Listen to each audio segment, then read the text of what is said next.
There will be spoilers ahead. Lots of spoilers, so be careful, won't you?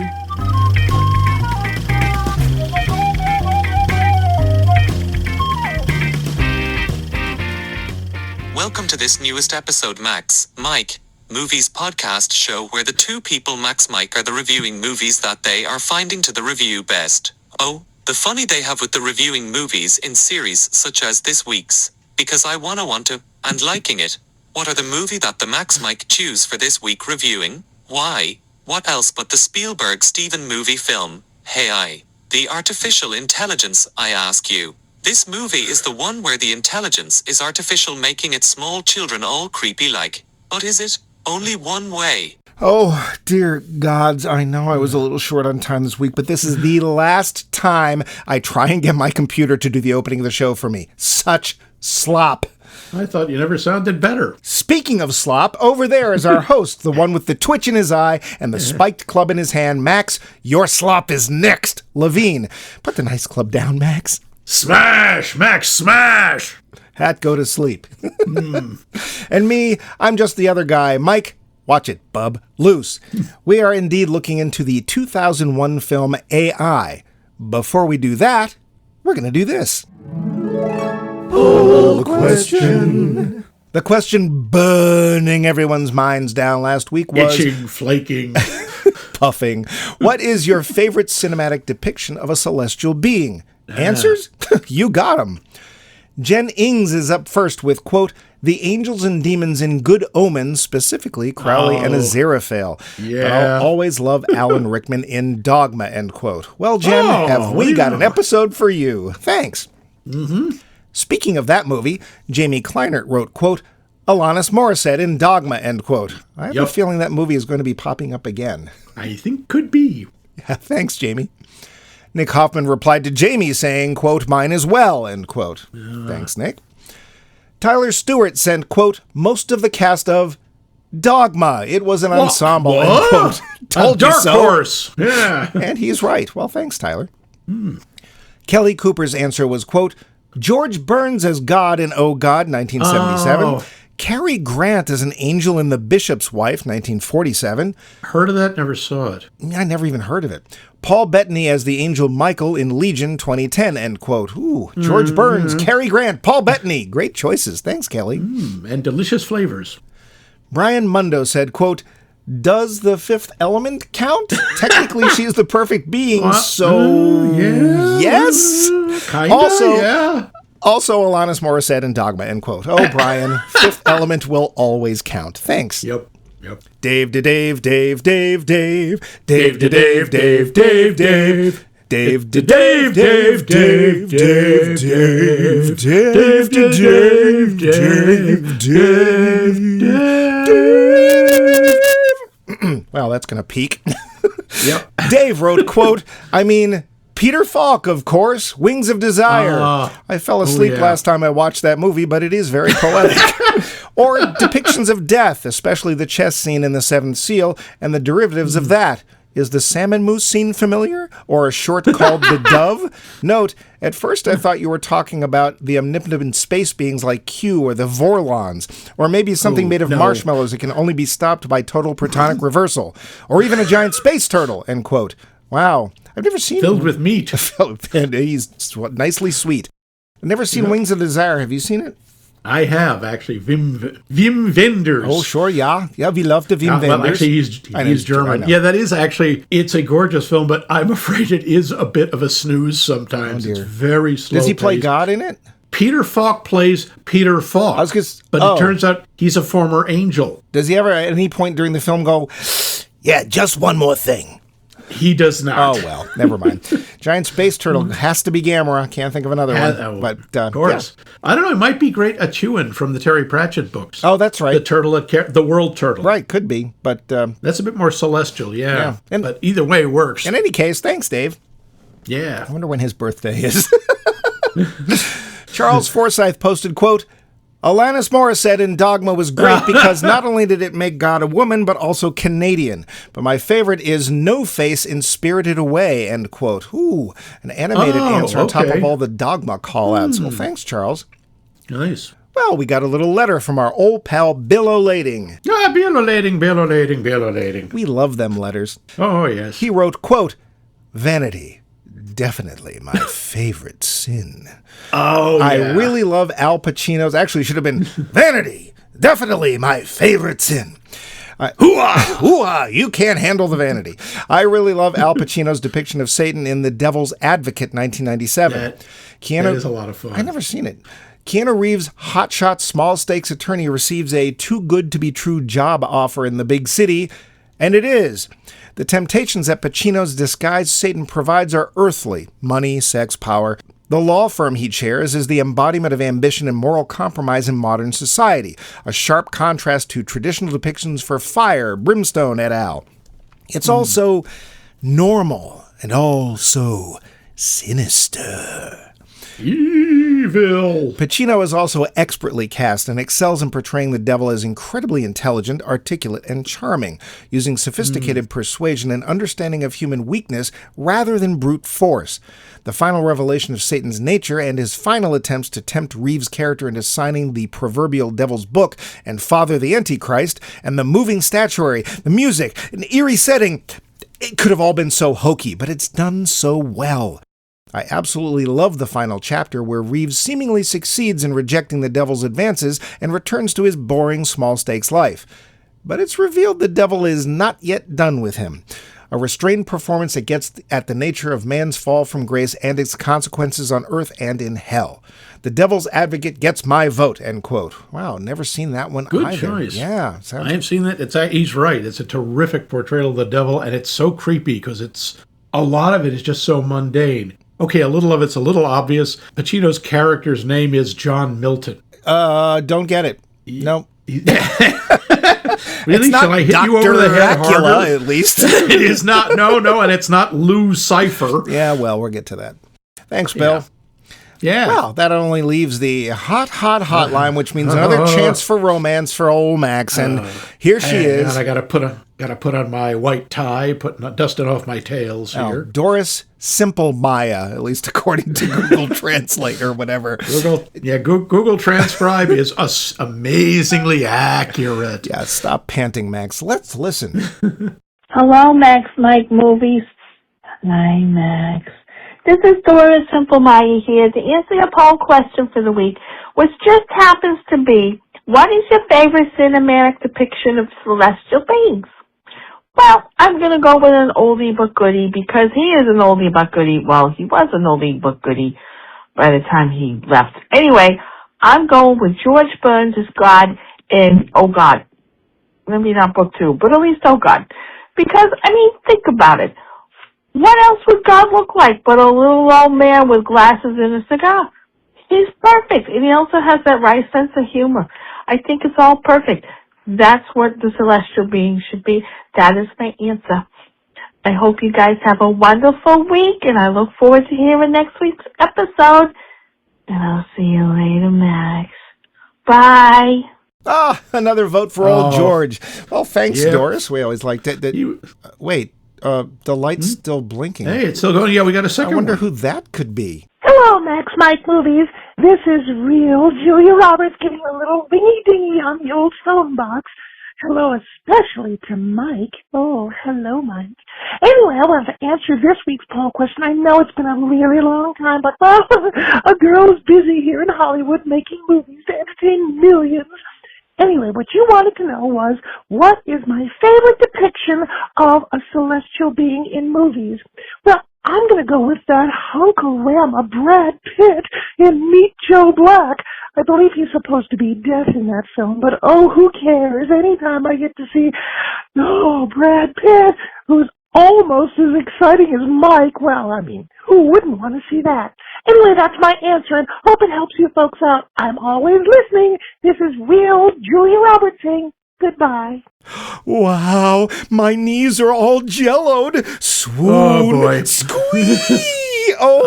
Yeah. Thank you so much, real Julia Roberts TM. We just love hearing from you. Don't anybody tell him. Tell me what? Nothing. She really likes me. I thought that was real Sally Fields. No, she hasn't called in yet. Perhaps one day she will. She also is busy. But we also love hearing from Max, especially when this is his question. So who's your favorite movie? Angel, Devil, take your pick. One of my favorites always was Time Bandits. Ralph Richardson as the Supreme Being. Oh, wow. I just loved that sort of world-weary, complete Britishness. But I am the Supreme Being, after all. I'm not completely dim. I mean, he's only in it briefly. And David Warner's a lot of fun as evil. Okay. I mean, that basically is who his character is. So I go there, but honestly, Dogma. Yeah. I got to agree with the crowd. Dogma is overall. I love the way they portray the angels, the demons, God, all of it. I think that's terrific.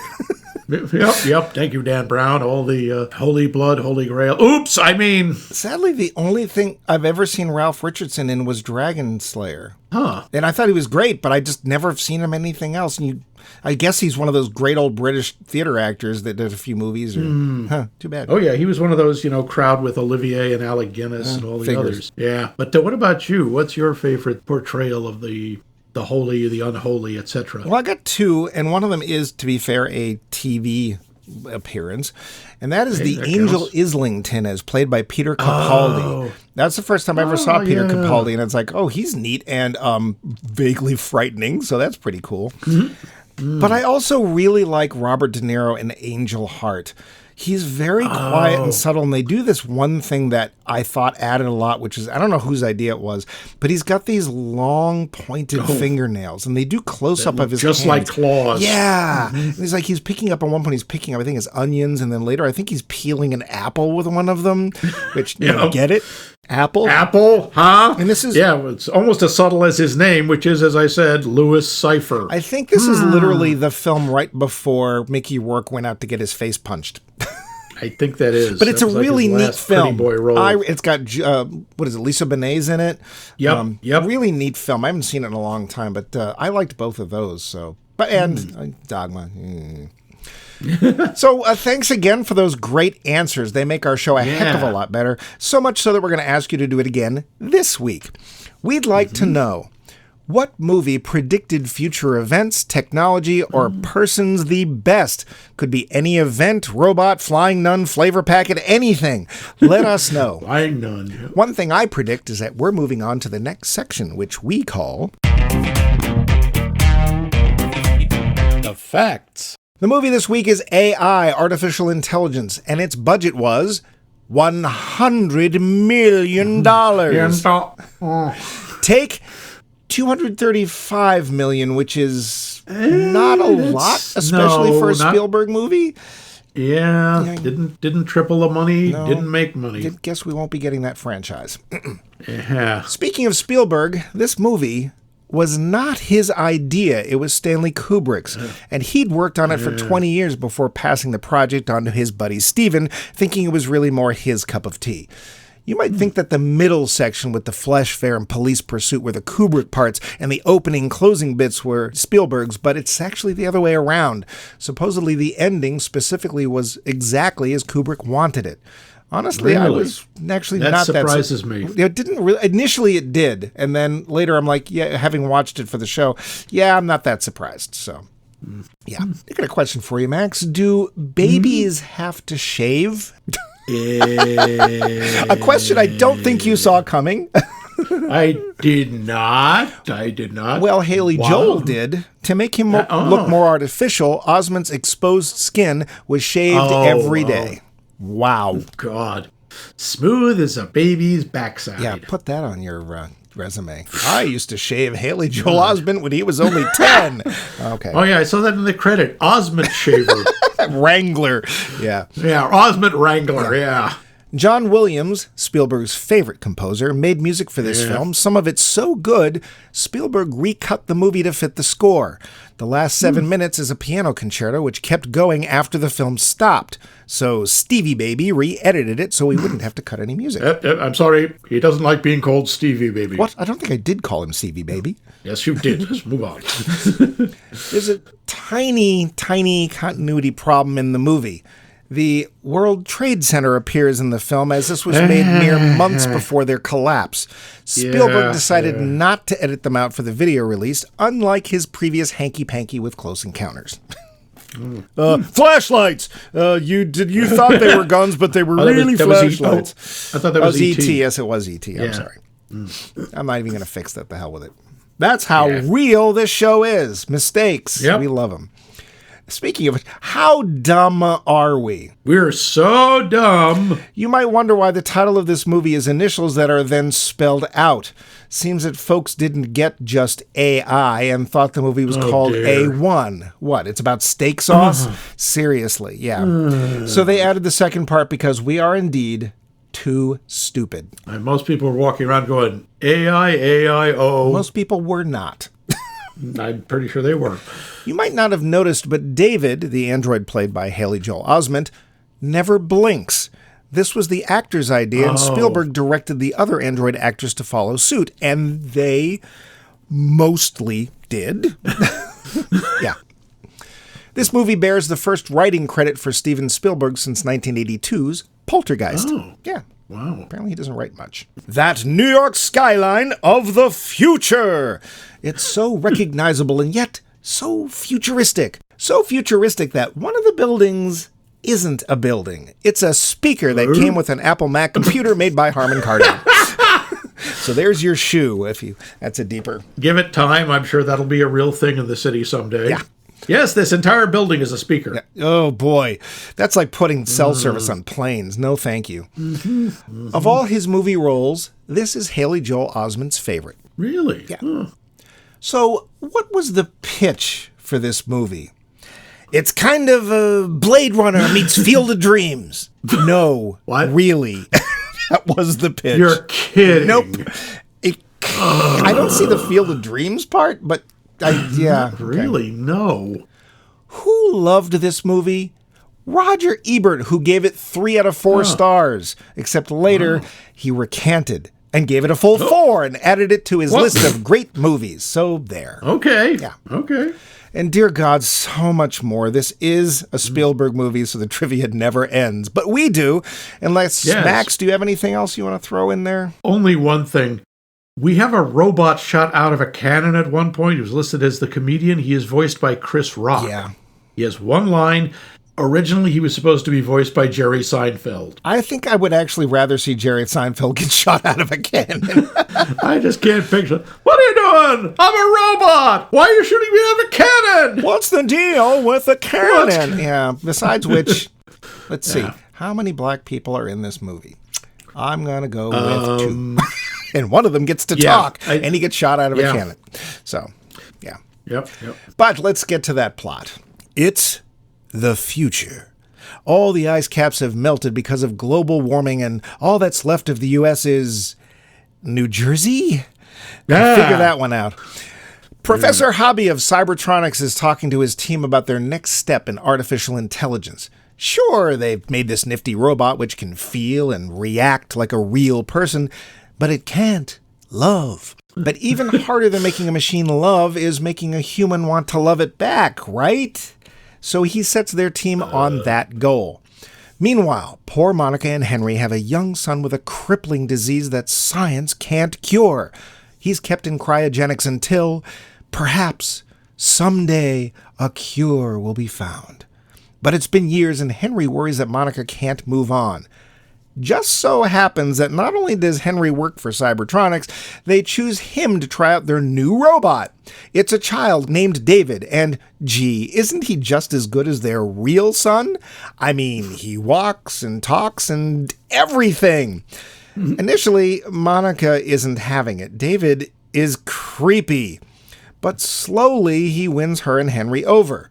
So she activates him fully for realsies forever. Suddenly, Martin, their son, is okay, totally cured and coming home. And he really doesn't like this weird robot brother that's kind of taken his place. They do not get along. David just wants to be loved Is that so wrong? Through some David, why did I spend my mother to Atlanta? Through some misunderstood actions, David is suddenly deemed unsafe to remain in the family, and Henry tells Monica to return him to the factory where he'll be decommissioned. No, disassemble. Yeah. Instead, she leaves him by the side of the road thinking this is a better answer somehow. Yeah. David soon gets lost in the evils of the future and is caught by a robot-destroying AI hater who takes him and David's new pal, Robot Gigolo Joe, to the Robot American Gladiators. There, androids are blown up to the delight of the audience. But see, David's just a kid robot and, well, the crowd just ain't having that. So they turn on the ringmaster. David and Joe get free and go off in search of the Blue Fairy, the one from Pinocchio, a story Monica read to David once when things were better. David, thinking it real, wants to find her so she can make him an actual, living, breathing boy that Monica will then love. There's adventure and disappointment ahead as our robot buddy movie swivels and swerves through the obstacles of the future until David finally finds his one true desire. Or does he? The end. The film. Wow, you summed up a very long movie very quickly. Oh, I had to leave so much out. Yeah. It was just, whoa, all over the place. Yeah, speaking of leaving out, I think we're going to leave out most of the cast listed on IMDb because... there's an awful lot of people. As soon as we get to the term super nerd, and I would like to give a shout out for somebody I did not see or recognize. Clark Gregg is in this. Yeah, but Agent Coulson is in this as one of the super nerds. Yeah, pretty much there's just I also like people. The murderer, the one who frames Gigolo Joe. I'm sitting there going, I see. So one of the Thermians came back to Earth. Who? That's, we need your help. Oh, Galaxy Quest? Yeah. Okay. Yeah, I didn't register for me, but yeah. I'm going to say the top 7 are the only people worth talking about. Yeah. But let's face it, this film pretty much hinges on the performance of one actor, and that's Haley Joel Osment. Oh, I was going to say Sam Robards, but okay. No, you weren't. Or No, you're fired. Basically, they're like, hey, Haley Joel, we got this movie. Would you mind carrying it for us? Kinda, yeah. On your tiny little shoulders? And you know how we feel about children actors in general, which is, yeah, could they be in the back, maybe in that closet over there? That'd be great. Honestly, he's one of the exceptions. Yeah. I've always thought Haley Joel Osment as a kid actor is amazing. Yeah, especially in Sixth Sense. Sixth Sense? Yeah, this Lord. film made me want to go back and rewatch Sixth Sense. And I felt so bad for him in that film because I don't think I've ever seen a kid look more beleaguered by guilt or evil or anything than he did in that movie. And he was younger in that than he was in this. But in this, he just shows such a range. Yeah. He has to go from Sunbot loves you very much to actual child to incredibly creepy to wildly angry to loving. He runs the gamut. Yeah, I think he did a great job. And it was a thankless kind of job because it's like, yeah, so we need to shave you every day. And we also need to spritz you with oil to make your skin look a little shiny. And you decided not to blink. That's on you. But yeah, enjoy. So yeah, he does a great job in this. He's terrific. We got Jude Law. Jude Law is fine for the 5 minutes he's on screen. Jude Law. We'll march into the forbidden Jude. Yeah, we only get to see him for like 10 minutes. But he's very memorable. Oh, he is. And I think the most memorable thing of his performance is his body language. He does this great thing when he activates his self stereo or whatever you want to call it. He sort of cocks his head quickly to one side, which I don't know why he would even need to do that, but it does add to the character. Yeah. But the way he walks and dances and moves is really interesting. He'll just suddenly start tap dancing for no apparent reason. Well, it's what he does. He says so. He's the buddy. He is. He's just there. Yep. He's your buddy. He's there for joy, for pleasure. Yeah. He's a lot of fun. And Jude Law, I think, nails it. And I also don't know why he isn't just wildly successful. Oh, I can just dial up and have Jude Law show up on my doorstep for sex? Seriously. And we have Frances O'Connor as Monica. I don't know her. Do you know her from anything? Not really, no. She's done a bunch of stuff, but I don't know how much high-profile stuff she's done.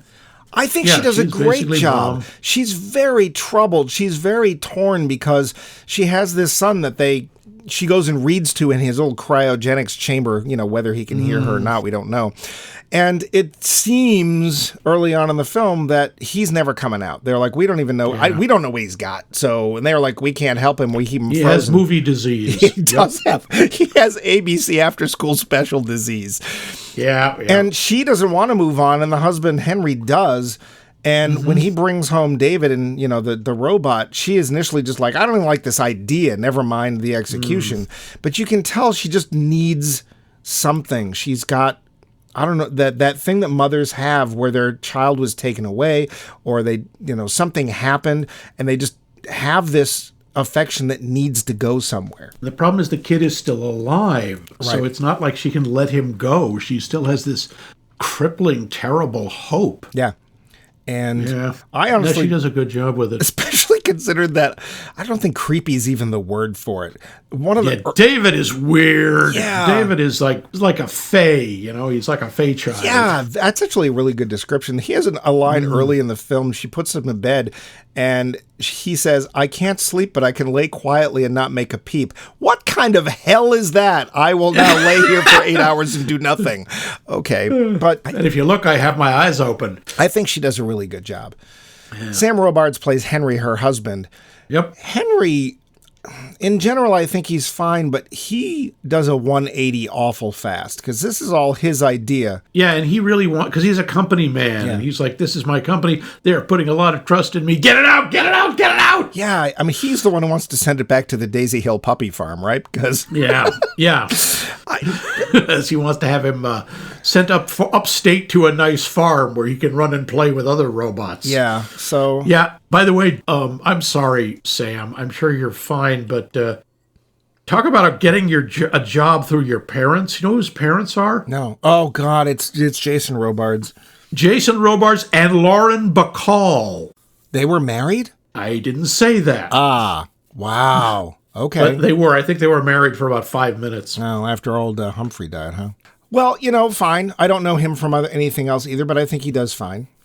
Yeah. Then we have he does a good job. Jake Thomas as Martin Swinton, the kid, who is a dick. Oh my God, is he horrible? But he's absolutely believable. I kind of get it. He's like, I've been suffering with this ABC disease, and I come home and you've supplanted me. You have literally replaced me with a toy. Yeah, he's a dink. But I think Jake Thomas does a good job at being a kid dink. And I totally believe the things that he puts David through, We have William Hurt as Professor Hobby. Yes. And of course, we all remember his lobby. So I wonder what he does for a living if this is... Yeah. He's fine. He's literally on screen for maybe 10 minutes tops. I don't... He's kind of the Geppetto figure. Oh, he's more than kind of the Geppetto figure because it turns out, spoiler, it's in the theme song, folks. His son, David, apparently died, I guess. We don't even know. Yeah. And so this whole project is to make David, except it's not just to make David, it's to make Davids. There's lots of them. We're going to get to that yes, later. We are. And honestly, after that, that's pretty much it. There's some interesting voice acting. You know who the narrator was and the voice of the robot who is just sort of a face on a pinball machine? I saw it and I forgot. Yeah. There's Ben Kingsley. Oh, that's right. What a waste of Ben Kingsley. Yeah, it really was. Yeah. And the Blue Fairy, that's Meryl Streep. Yeah. Meryl Streep started off as what seemed to me to be this very self-absorbed, cold actor that was proper and everything. And then eventually she developed a sense of humor, and I really like Meryl Streep. I think she's funny. I'd like to... She always was talented. She just changed her image a bit. But she became an actor that's like, I would like to meet Meryl Streep. I bet she's a hoot. But a waste of her. I mean, because it's fine. I didn't recognize her. It could have been anyone. She does fine. But that's pretty much it for the cast. But, oh boy, I don't know about you, but I think there's a lot to talk about in this film. Oh, yeah. We start off with them hitting the nail on the head with the climate change, which was only slightly horribly uncomfortable. Although I still have to question, we lose Manhattan, but we keep New Jersey. Could you explain that to me, please? There are some things even the ocean won't touch. Hey! Heyo! Sorry, I'm sorry, New Jersey. I mean, it's unfair. Why couldn't it have been Western Pennsylvania, which would have made more It should have been. I mean, New Jersey is a coastal state. Isn't it on the shore? It's on the shore. It's on the shore. The shore would be gone. Yeah. So yeah, it's important you ask me how I'm going to get down to the shore. How are you going to get down to the shore? I'm glad you asked. Sorry, that's a deeper too. Bitchin' Camaro. So, yeah. I will say we start off on what do you want to call this? The group meeting on expository dialogue. I mean, I'm sorry, where they discuss what the film's about. Yes, the plot explanation. Yeah, and they do have. By the way, can you explain why Professor Hobby Lobby has decided that the best place to build this is in Manhattan? To be fair, which is flooded. To be fair, at this point, we don't know that. We don't find that out till later.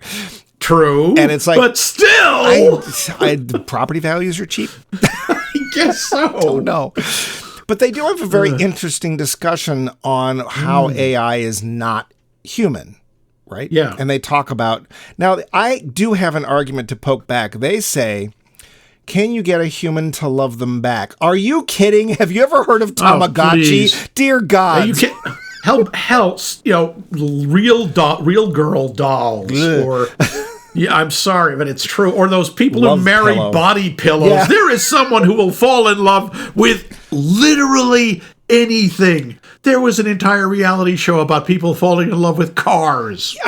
Getting humans to fall in love with an inanimate or even an animate object, as long as it's not creepy, David. I don't think that's not the hard part. That's not the hard part.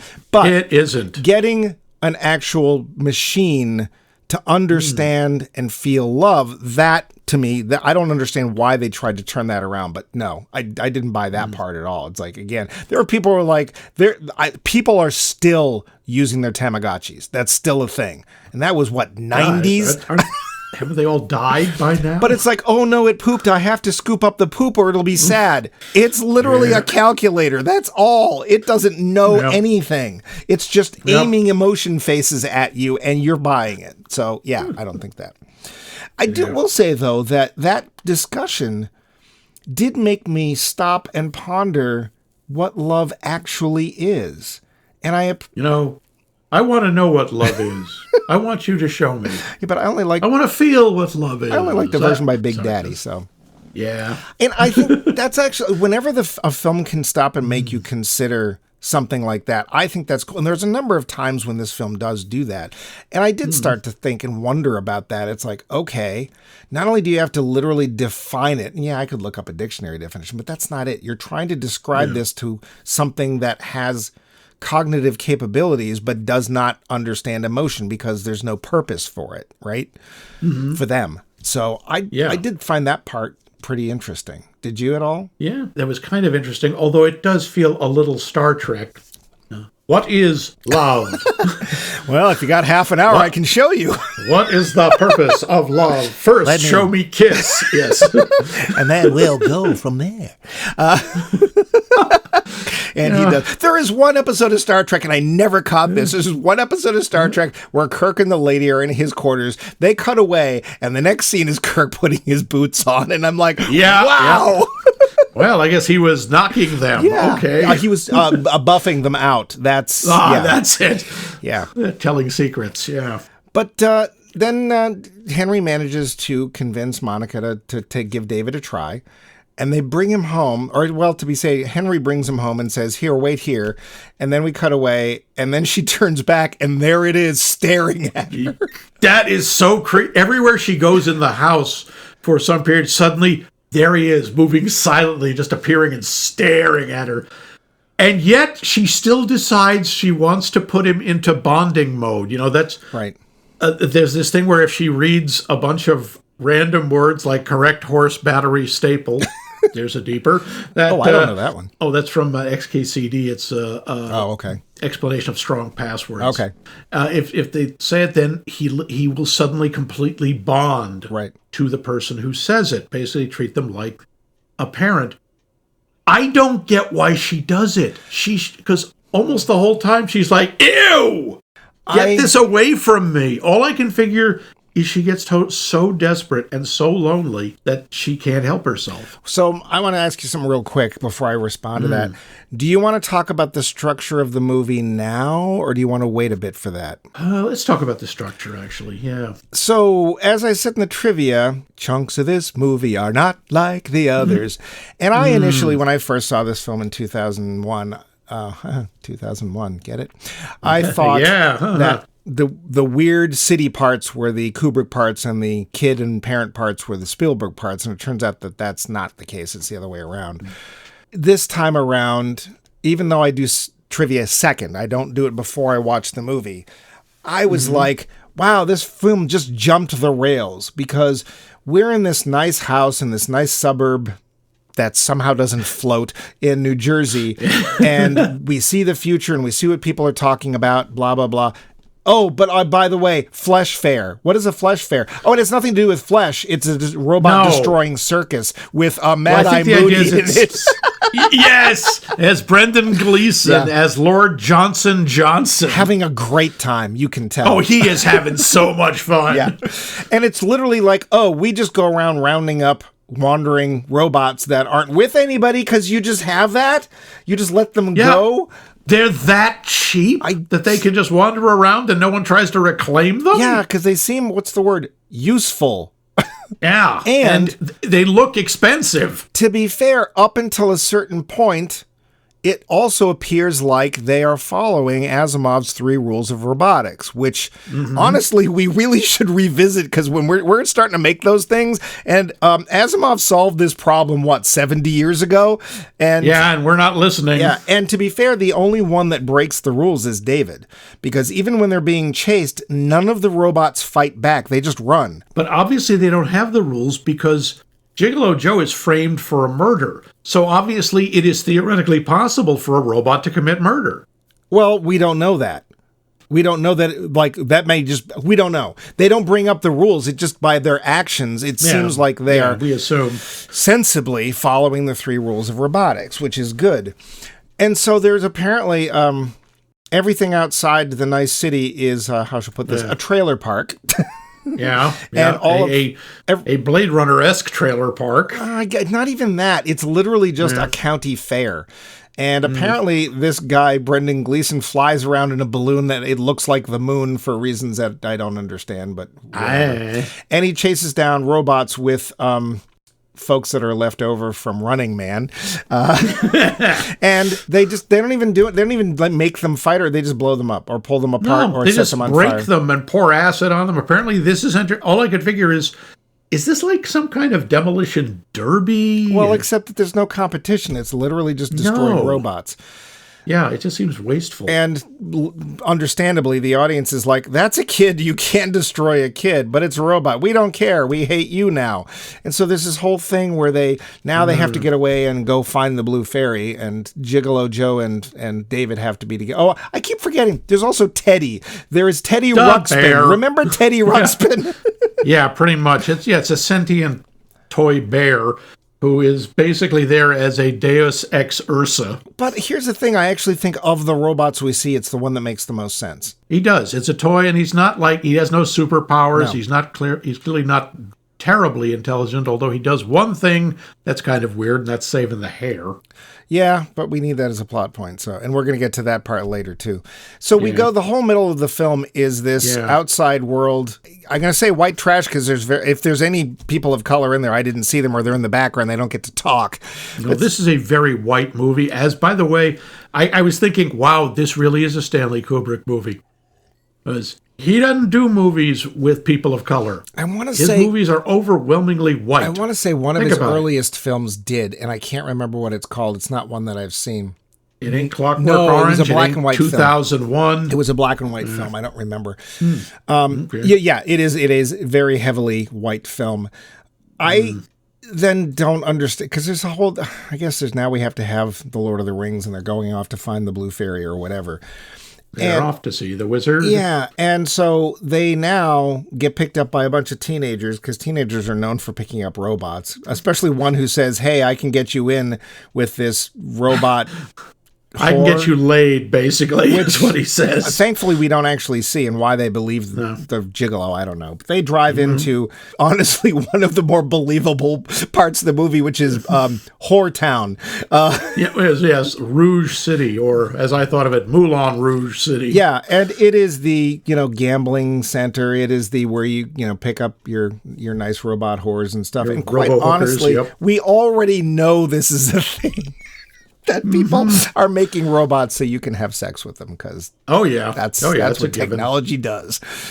Yep. And so then we go and we have to meet up with Dr. No, which is played by Robin Williams, who's really out of place in this film. Every time they walk in, I keep waiting for it to say, "The details of my life are quite inconsequential." And I know it's spelled differently, but... And then, so they somehow decide there's a message left for David, magically, to go to this place. And so they're getting arrested, so of course they steal a police helicopter and fly out. And luckily, once you leave Rouge City, the cops can't chase you. Oh, yeah. At least not for a long time. No, and nor can they take remote control of your stolen fly water thingy. Yeah, because it's a helicopter that goes underwater, because we need that later. I swear it sounds like something a kid came. A lot of this movie looks like something a kid would come up with. And then we get back to we get out of the Steven Spielberg part of the film and get back to the Kubrick part of the film, which apparently is a lot wetter than the Steven Spielberg part of the film. So he gets up and they're in the thing and he meets up with Professor Hobby again. But lo and behold, there's other David robots. So I found the structure, those two bracketing parts and the middle part kind of don't fit together. They don't. Yeah, the tone and the pacing, which overall the pacing in this movie I think is very good. It's 2.5 hours long. Yeah. And I didn't feel like it. Well, so it's Spielberg. Let's face it. I don't know if I've ever the watched man knows. I don't think I've ever watched a Spielberg film and said, wow, that was slow. Even if I didn't like it, he knows how to pace a film and keep us interested.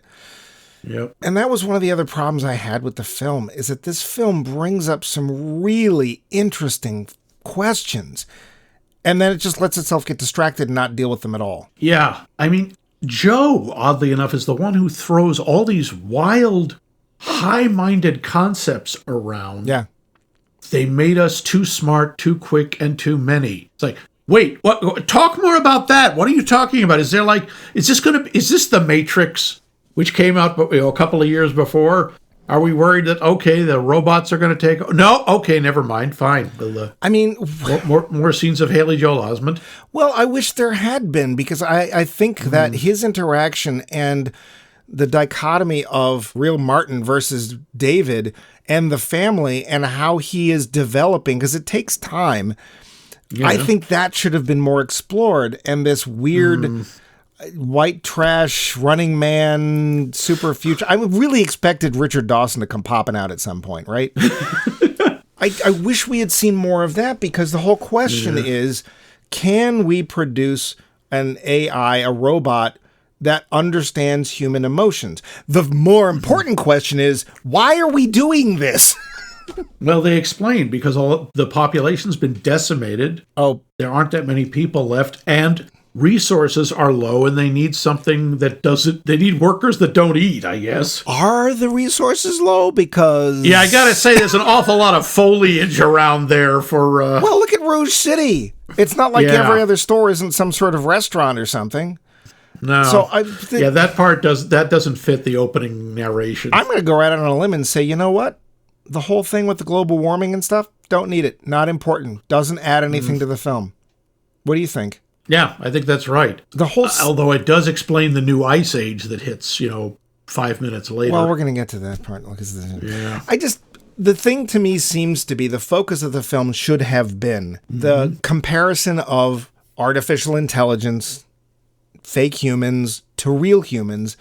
How do we know what they're actually feeling and thinking? And should we do that? Like, why are we doing this? And the film brings up some really cool things about this. And it's one of my favorite science fiction subjects. Where is that line? Because at some point we can kind of feel that David crosses it. And I think, I would like to hear your version of this, but I think it's when he shows up back with Professor Hobby, and Professor Hobby says, hey, wait here a minute, I'm going to go get my friends. Oh dear, the actors have already left for the day. We'll pretend to do that. And he walks around and runs into another David. And he just finally just goes... Which he kills! And that's where the laws of robotics are broken. Yeah. He cannot deal with the idea that there might be another him that might be getting love that he's not getting. When he actually starts manifesting the negative emotions of a human, I think that's possible. I mean, that's something that his dad, Henry, says. Yeah. If he's able to love, doesn't that mean he's able to hate? Yeah. I mean... It's like, it clearly does. You don't get one without I think the that's other. part of it.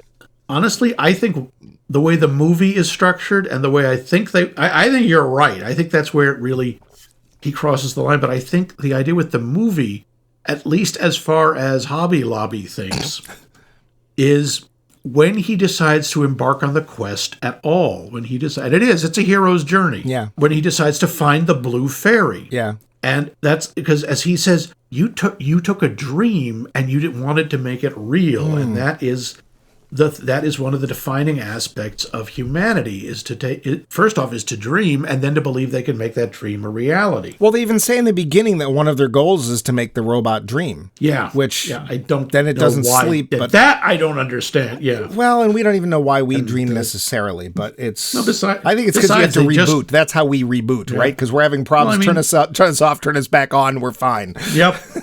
No, it's pretty obvious. I mean, besides, if it did make robots dream, they would just dream of electric sheep. We know that. Never shows up in Blade Runner. Isn't that weird? No, they dream of unicorns and their cutie that marks. Is such a... No, stop it. Cheese sandwich. Okay. Evil. Yeah. It's so odd when he's wandering around the dollhouse, basically Geppetto's workshop, and he sees more Davids hanging from the walls, and I have in my notes...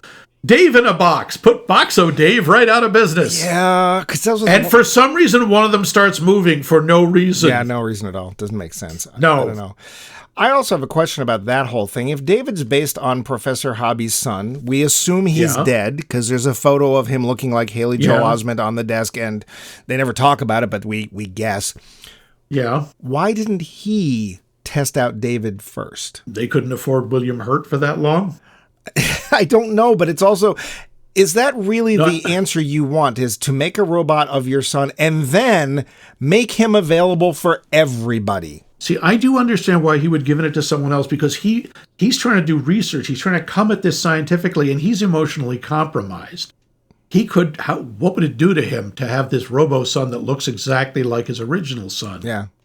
The thing I don't get is, like you say, why make them all look the same? Yeah. If you are creating this for childless couples, or couples who can't have children, or want a second child, they're going to want one that look like the guys down the streets, kid. You would think a lot of them. This year's Little League team is David. Yeah. It's like, okay, which one's mine? I literally don't know. They're all physically identical. Yeah. You would want them. I mean, think about it. You could also that's where you'd make your money, is customization and like trying to make the robot look like a mix of the parents. It makes no sense to make them all look the same. My kid has a kick-ass stereo built into him. That's it. And glass packs and mag wheels. Chad Craigies, yeah. My kid has Bluetooth 9, yeah. So, I mean, never mind the fact that these things, as far as we know, do not in any way grow. There doesn't seem to be, or age. We don't see anything that suggests that the kid ever changes. That's going to be great for like a year. Yeah. That's a lot of money to spend and a lot of resources to make something that's going to be the same in a year. See, I realize that looking at this through a hyper-realistic lens, it falls apart. Yeah. This is much more of a parable, a fairy tale, whatever, because from a business point of view, it's genius. It's like, oh, you want the kid to be older? Let us transplant that, chip brain into this older body for a small upgrade fee. It's like basically Microsoft the body. That's why I wish there was less of the flesh fair and more of dealing with the repercussions of making this thing and what is it going to be, because you wanted to understand love and emotions and stuff, and that's fine. But once that happens, we want to see what happens next, and we never really get that, except that he sees himself and destroys it. And then he just wants to be real and finds out that he can't be real. And I want to get to the end of the movie. They could have spent some of that time covering the idea of free will. do these creatures, if they can love and they can dream, do they have free will? Does that make them slaves? I mean, that's a huge question in a lot of these things. Yeah. So, speaking of free will and stuff, so at the end of the film, basically he finds out that the blue fairy is not real and that there's lots of Davids and that so on and so forth. And he goes to the edge of the building and he's sitting on it looking out over the vast ocean that should be covering New Jersey. Fifth Avenue. Yeah. And then he does something. Now, do you think, well, he doesn't jump, he just falls off the building. Yeah. Do you think he was trying to escape or commit quote-unquote suicide? I think he just wanted to get away. He just had enough. He was overwhelmed. And I think there was a certain level of, I can't take this anymore. Yeah. That's another part of him, in a way, becoming human. He experiences despair. Yeah. And then for some reason, the fish pick him up. Why do the fish pick him up? How do the fish pick him up? They were looking for Nemo, and that's it. Yes, he spoke whale. All I could think of was a couple of Pixar things, because then when that big grapple comes down, all I could think of was the claw. We do get to a part that I really like, though, and that is 2,000 years in the future. Let's not even talk about 2,000 years and the buildings are still up and the robot is still okay, even though he's... How did the Blue Fairy statue survive 2,000 years first under the ocean and in solid ice? Yeah. I really like the mecha at the end of the film. The evolved... Oh, the hyper-evolved machines? Yeah, I really like the way they're designed. I like the way they look. I love the visual metaphor of them passing information to each other. Because they've obviously tapped into David's memory, which is strongly visual, which makes sense. Yeah. And there's a little bit of video playback on, I think it's their chest, or maybe their face. And then their faces. The next one will touch the first one, and they just very democratically pass all the information around. I like them. I think they're really... Initially, I thought they were aliens, and then I realized, no, they're just... That's what I thought. I mean, were they aliens, alien machine intelligences, No. Or was this just what 2,000 years of robotic evolution would bring? That's what it was. Because they actually revere the humans. They're like, we have books, but we don't know anybody who's ever met one. And you've met one. Like, you lived with them. Yeah. And then we get this weird end thing.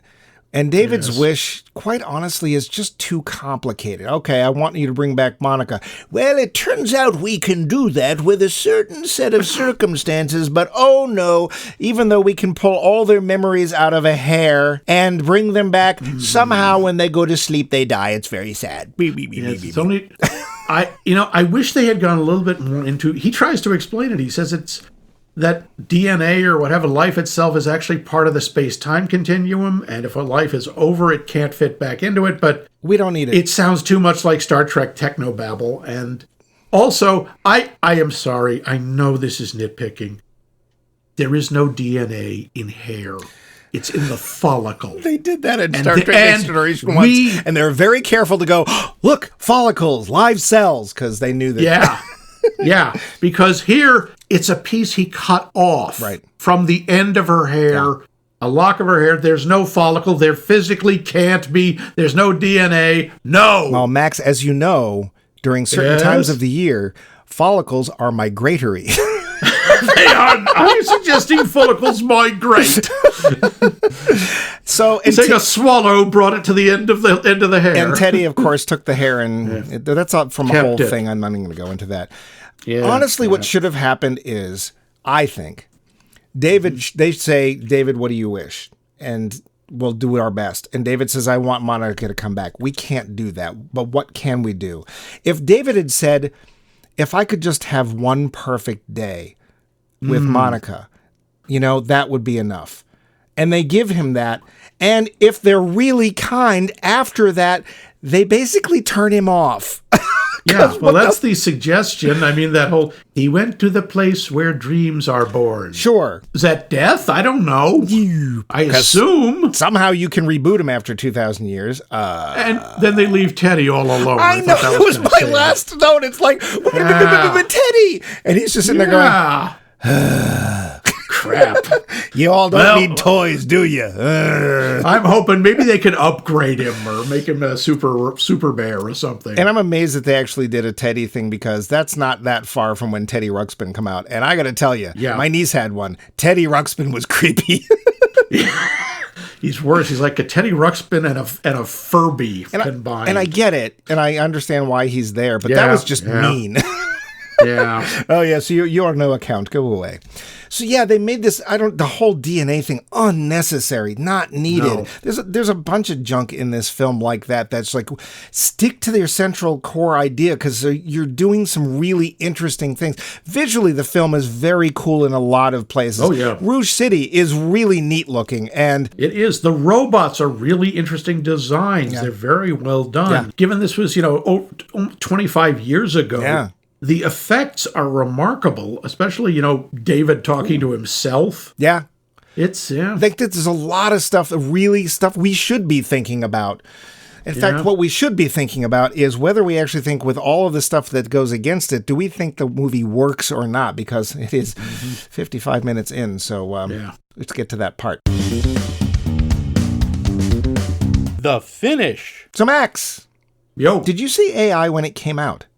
I did. I saw it in the theater. Do you remember what you thought at the time? Yeah, I had very mixed feelings about it. In what respect do you remember? I remember loving the performances, but I remember thinking it was very depressing, and all I could think was, okay, I can see Spielberg going, okay, I'm going to make this grim. I'm going to make it gritty. I'm going to make it sad. I'm not going to do a happy ending. I have to do a happy ending! Supposedly, the guy who wrote the allegedly, he says that's exactly what he got from Kubrick's notes. I've seen a number of Kubrick films. None of them have happy endings. None of them end that nicely. I'm sorry, Steve. Maybe that's how you interpreted it, but you're wrong.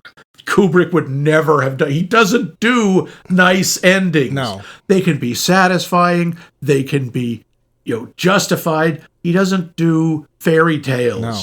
Which may be why he gave it to Steven Spielberg. He never actually attempted to make this film. It was something that he worked on for 20 years and finally said, you know what? I can't make a happy ending. I don't know how. Teddy bears, huh? Here, yeah, Steve, not doing you it. do it. What about you? Well, have you seen it since then? No, I have not. This is the first time I've seen it in over 20 years. Now, with a different perspective, you're a little older, a little bit more experienced at reviewing movies.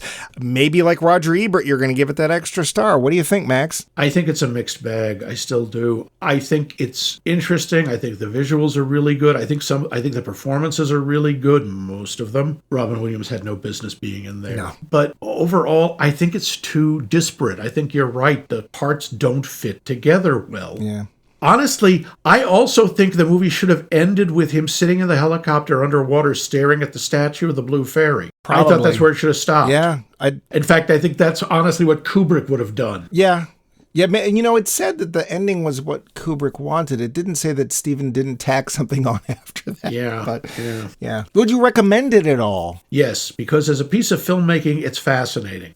It's really interesting to watch. And like I say, the cast is fun to watch. I love Jude Law in this. I think he's so much fun. And Haley Joel Osment is just almost supernaturally good but not just as a kid actor, but as an actor. Kind of sorry he didn't become more of a mainstream star. He's still working, but he does a lot of little things. Yeah, he's had some issues and might be anti-Semitic too. Yeah. But again, I would recommend it, but I can't really say I like it. It's interesting. What about you? Did you see it when it came out? Sure did. Yeah? What'd you think of it then? I wasn't sure. In a way, it reminded me of Eyes Wide Shut, a film that I've seen 6 times and still don't know if I like or not. And I was like, well, there's some interesting stuff here. There's some visually cool stuff. I think I initially thought, oh, yeah, here's this middle part that Kubrick's doing. And then there's these, happy family crap stuff that Spielberg's doing. Turns out exactly the opposite. I think Kubrick was trying to ask the big questions and Steven Spielberg would rather have been distracted, which is a shame. And at the time, I wasn't sure. I remember thinking it really interesting, and I have watched it a few times since then. But usually, to be fair, in the background while I'm doing other things. And I run through the whole film, but I'm not paying that close attention. So this time, though, Yeah, it's really choppy. The whole stuff with the flesh fair is awkward.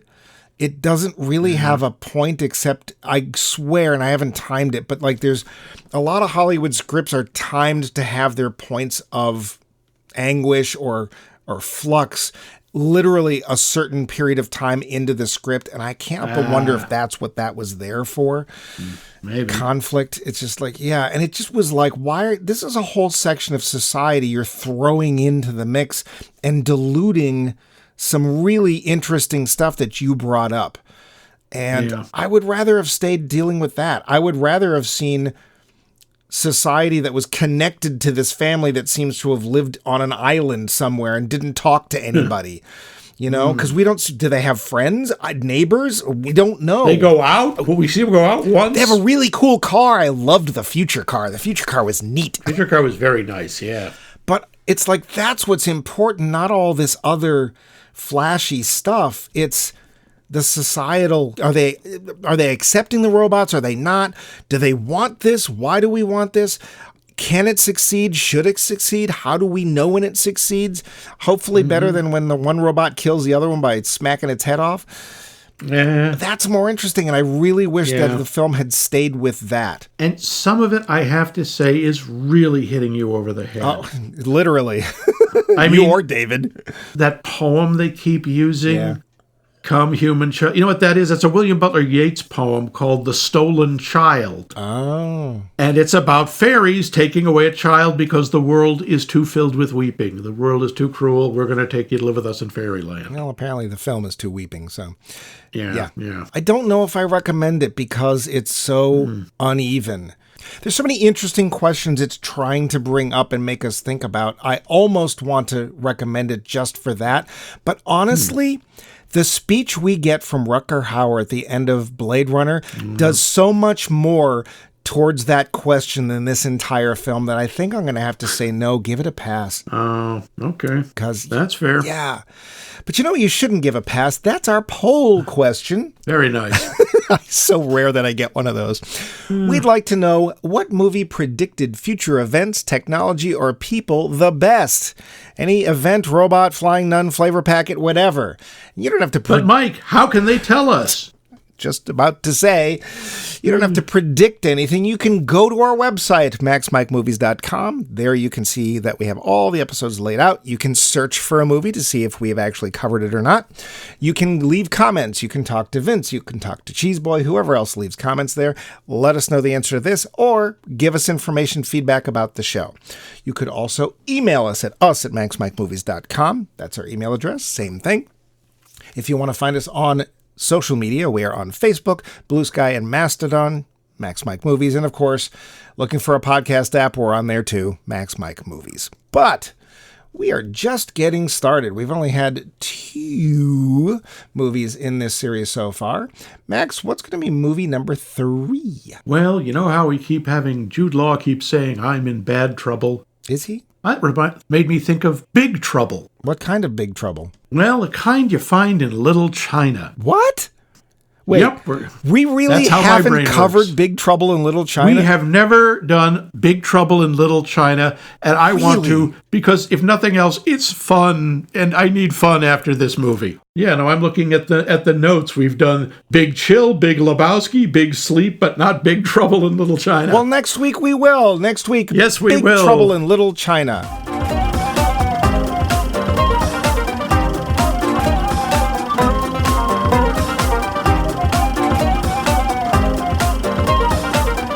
This has been a co-production of The Voice of Max and The Movie Wrench.